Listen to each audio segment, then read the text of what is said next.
नमस्कार, मैं राजेश कुमार खरे और आप देख रहे हैं हमारा यूट्यूब चैनल धम्म संकट। कांग्रेस के उदय मतलब उत्थान और पतन दोनों के ऊपर हम चर्चा कर रहे हैं। ये हमारा चौथा एपिसोड है और इस एपिसोड में हम राजीव गांधी के प्रधानमंत्रित्व काल के बारे में चर्चा करेंगे। राजीव गांधी के प्रधानमंत्रित्व काल को दो बातों से जाना जाएगा। एक तो क्या है, टेक्नोलॉजी का उदय। लोग कहते हैं कि भाई कंप्यूटर जो है, कंप्यूटर टेक्नोलॉजी जो है वो राजीव गांधी ही इंडिया में लेके आए सही ढंग से। और दूसरा है भ्रष्टाचार। दोनों अपोजिट हैं, 180 डिग्री अपार्ट। ये दोनों ही राजीव गांधी के शासनकाल में बहुत ज्यादा ही चर्चा में रहा। राजीव गांधी एक युवा आइकॉन थे, लेकिन उनका युग भी कंट्रोवर्सी से भरा हुआ था। सबसे पहला था बोफोर्स स्कैंडल। आप लोगों ने बोफोर्स तोप का जरूर सुना होगा, कारगिल के युद्ध में बहुत काम भी आया है। बट ये बोफोर्स स्कैंडल राजीव गांधी के शासनकाल में बहुत बड़ा मुद्दा बना और उनकी क्लीन इमेज को खराब करने में इसका बहुत बड़ा हाथ था। दूसरा है साहबानो केस। सुप्रीम कोर्ट के फैसले में जब साहबानों को गुजारा भत्ता देने का फैसला हुआ तो मुस्लिम अपीजमेंट के कारण राहुल गांधी ने इस फैसले को पार्लियामेंट से कैंसिल करवा दिया। यह उनकी सबसे बड़ी गलती थी और हिंदुओं में खासकर इससे उनकी कांग्रेस पार्टी की छवि को बहुत नुकसान पहुंचा। प्रधानमंत्री राजीव गांधी की श्रीलंका नीति को लेकर अक्सर सवाल उठाए जाते हैं।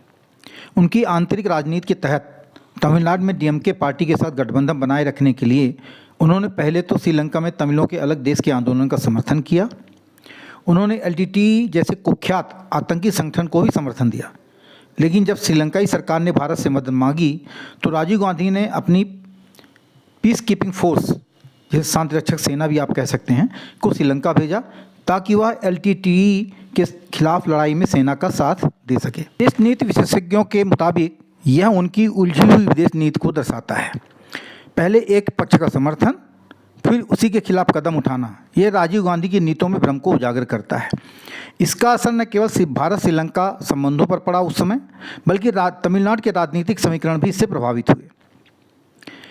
तो राजीव गांधी की इस नीति पर आपकी क्या राय है, हमें कमेंट में अवश्य बताएं। और आपसे दोबारा हम आग्रह करते हैं कि हमारे चैनल धम्म संकट को सब्सक्राइब करना न भूलें। तो इसका परिणाम क्या रहा? राजीव गांधी के शासनकाल में टेक्नोलॉजी के उदय के साथ साथ कांग्रेस पार्टी की छवि को बहुत नुकसान पहुंचा।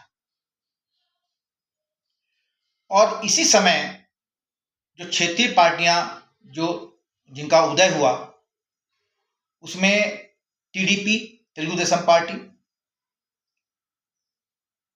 असम गण परिषद एजीपी, ये सामने आए और साथ में बीजेपी को भी अपना आधार मजबूत करने का मौका मिला।